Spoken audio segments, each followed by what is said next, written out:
We're almost 2 weeks into the provincial election campaign, and the parties are rolling out parts of their platforms nearly every day. Is anything capturing the imagination of the public? And what could all of it mean for the leaders' debate next week? Well, to help us answer those questions and more, we've convened the 306 Public Affairs panel. Dale Richardson is principal at Earnscliffe Strategies and a former political staffer with the Saskatchewan Party.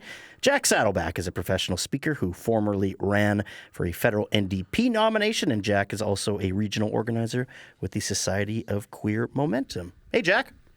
Hey. And hello, Dale. Good day, Peter. So, Dale, let's start with the SAS Party platform. Any announcements standing out to you so far?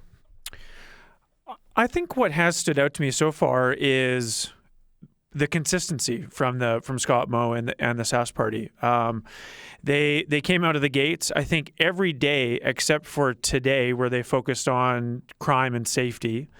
Every day has focused on affordability, cost of living issues, and on a couple of the days this week, they tied in affordability into healthcare, and those are the top two issues in the campaign. So, I think for the SAS Party and for Scott Moe to come out and start their start the campaign focused on the top issues that matter to people, I think it shows that they've been listening, that they have a plan that speaks to the top issues, and I think it's gone very well. Quite well for the SAS Party so far. Dale, yesterday Scott Moe called them, quote, very focused announcements. I might say very niche and, only for a small group of people. I'm not saying that like it's a bad thing necessarily, but it is interesting. Why do you think the SAS Party's taken that approach? Things that are very specific, like home renovations.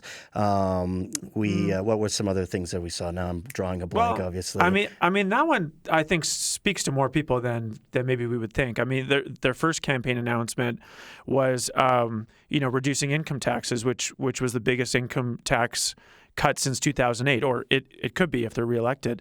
I wouldn't agree that they've been very targeted. I mean, the announcement on Monday, women's health, cervical screening, absolutely, that's a big deal.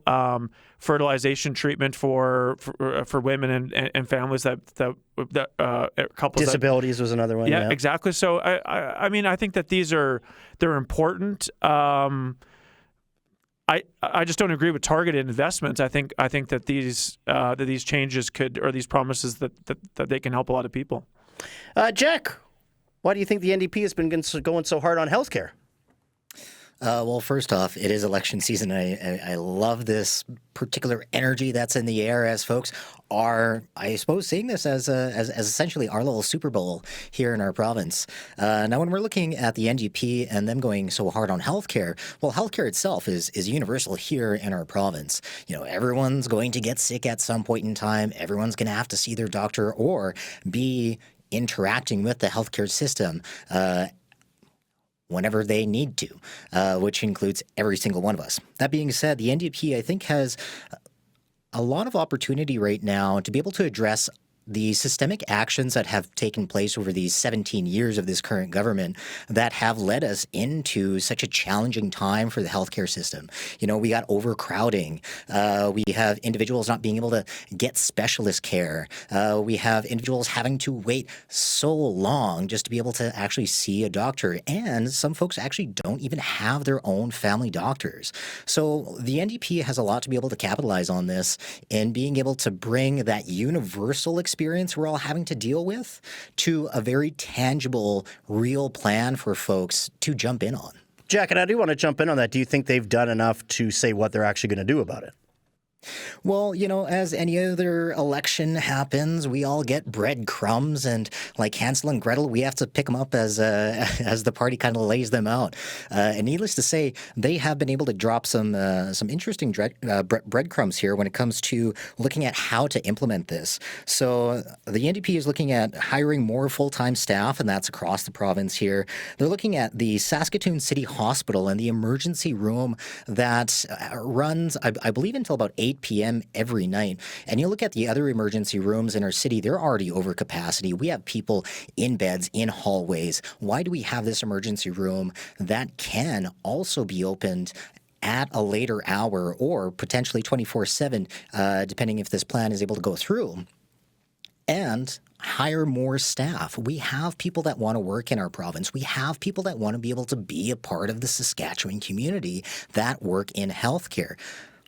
And that's, I think, where they're able to jump in on that. Further to that, though, I'd also want to say that they're looking at modernizing legislation, which we're all in the days of technology. Why is our healthcare system not necessarily catching up to the use of technology and the successes that we've been able to see, but also being able to walk with that in a very careful way as we do recognize the challenges of technology, privacy, and so on and so forth. I'll ask you both this question. Dale, I'll start with you. You know, I'm wondering whether these are all big issues. They're ones that we know voters care about: healthcare, crime, the economy, those kind of things. But do you think there's been anything in this election campaign so far that's really kind of sparked the imagination for voters, or really, do you think people are really invested?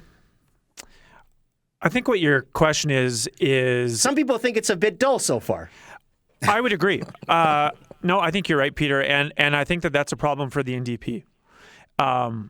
The SAS Party, just like any other long-term incumbent government, they want a campaign to go according to their plan. And so far, and not saying that the NDP have not followed their campaign plan, but the SAS Party, they want this campaign to be very measured, very focused. No surprises. They want to be carrying their message without anything else going on. And the NDP, I mean, they are quite a ways back, not in the polls, but in seat count.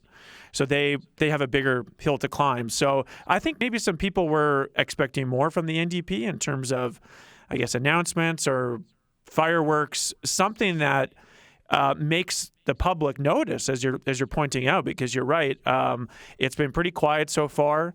The NDP, they made most of their campaign promises prior to the election period. So now we're about 2 weeks in, and they're doing a lot of re-announcements.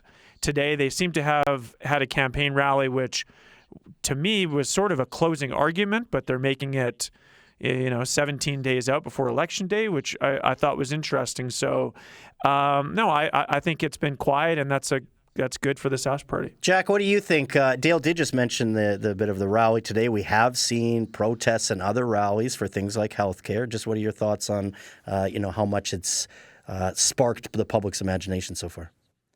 Certainly. I think the challenge with politics nowadays is, especially in this particular year, 2024, is that folks are tired. Generally, we've all been traumatized, number one, by the pandemic that has come through, and number two, seeing the aspects of the American political schematics that have taken place and the toxicity that has come with that. It's made us, as their northern neighbors, pretty nervous when it comes to politics. So I do agree with my friend Dale here that it's nice to have boring politicians. It's really nice to have that. On the flip side, though, I think it also has some of our votership, our public, kind of walking into things with blind trust. And the NDP right now has the ability to make that invisible struggles that we're all kind of going through right now, that being inflation is eating away at all of our additional funds that we have. Healthcare itself, as we were just sharing, is a challenging situation. We're looking at social services as well that are there to support some of our most marginalized individuals. Those have been cut systematically over these past few years via the current government and the reorganization that they have put into place, which has unfortunately kind of tied some hands behind some backs when looking at social services. So I would hope that we would be able to have that energy and that hopefulness that these problems that the NDP can make visible, that we're all not necessarily talking about, but we're all experiencing, that they can have that universality of this experience and start to spark, a little bit of energy in this. It's okay to get a little bit flamboyant, if you may say, but there's some options here. Dale, Peter, Jack brings up a good point. Being flamboyant, the NDP needs to get noticed. One of the things that people seem to be noticing is the NDP is not doing a lot of advertising. They did quite a bit before the writ period began. Carla Beck had her baseball ad. It's more coming from unions. Exactly right. Mm-hmm. Yeah, the labor unions, they are doing a big lift for the NDP right now in terms of attacking Scott Moe. They're doing TV ads, billboard ads, YouTube I've seen a lot of, lots on Facebook and Instagram. And the NDP and Carla Beck, they don't seem to be doing advertising, which I think is leaving some people scratching their heads on that strategy. Well, let's talk a little bit about maybe that image. Jack, you can weigh in with this next question as well, but the debate, the leaders' debate's coming up on Wednesday. Jack, I'm wondering if you think the stakes are any higher than usual, and just what are we expecting from Carla Beck in that debate? Before I jump to the debate, I just want to quickly say something about the communications aspects. Is what is fascinating about this particular campaign with the NDP is that the unions certainly are doing a lot of the talking, are being able to showcase that their membership is going through challenges, and I think that's a plus. So as much as the NDP may not necessarily be getting out there with backing from large corporations to put out massive billboards, they are getting help from the people on the ground, grassroots individuals who want to see this change take place. They're not grassroots, though, Jack. They are large labor unions like CUPE and the SAS Federation of Labor. But they're talking to each other at the same time, though. And they certainly are talking to each other and listening. And I certainly do see that the power of the union is there. And they want to be able to showcase the change that is possible. Now, when it comes to the debate itself, I think Carla certainly has some wiggle room to be able to actually get people to know what she is about and who she is. One of the biggest things that I think has gone under the radar is the fact that she is the very first female leader of the NDP. And this is a long-standing political party in our province. And this is something that she should be able to pat herself on the back, which then comes to the aspect of the debate, where as a woman in politics, I think she's acutely aware of the challenges that she's having to walk into when going up against a seasoned veteran as Moe. At the same time, she does come from that small town experience. She's able to speak with rural folks about the challenges that she had to go through growing up, which are unfortunately still there and have been exacerbated or gotten worse over these past few years. Jack, let me interrupt for just a second. Do you think Carla Beck, maybe it's just your opinion on what you think the approach should be, is it coming out and introducing yourself, saying this is me, right? These are the things that matter to me and that should matter to you as well? Or is it going after the SAS Party's record? Or is it a bit of both? Honestly, I think it's a little bit of both. But with that being said, I think what may be beneficial to her is people getting to know her a little bit more, because we've seen the attack ads, we've seen that unions and all of these other spaces, the media have been able to showcase the facts around the Saskatchewan Party's receipts, pretty much.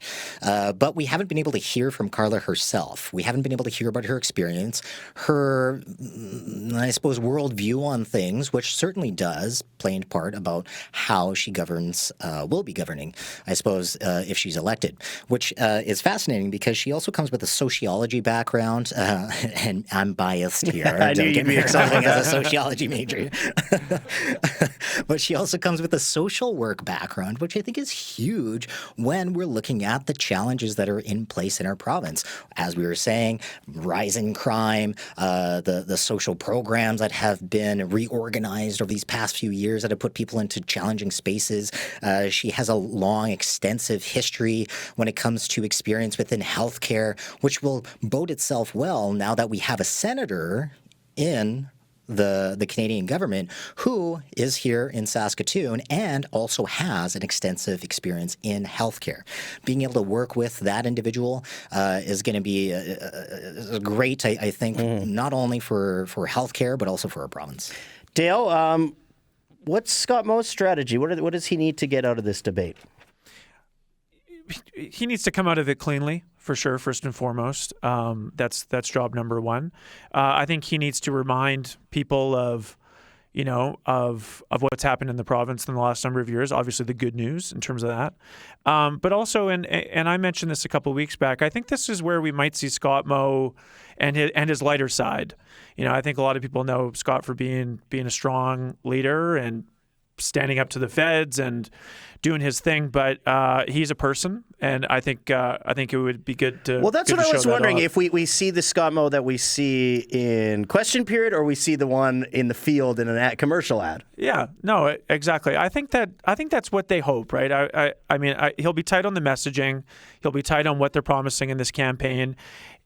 I wouldn't be surprised if there's a little, if this is a friendlier debate between Moe and Beck than maybe people expect. I don't think people think that they hate each other. I mean, there are certainly people in the SAS Party and the NDP that really just do not like each other. But I don't think either of them really dislike one another. And I think if he comes across as kind of friendly, collegial, obviously, setting the SAS Party, apart from the NDP and Carla Beck's plan, that's a big job to do. But yeah, I think we could see the lighter side of Premier Moe here. Guys, this is great. I love election season. Oh, it's fun, man. It's great time. Can't wait to talk to you again in 2 weeks. It'll be just before voters go to the polls, so I'm excited for that. Thanks, Jack. Thanks a bunch. And thank you, Dale. Thank you, Peter.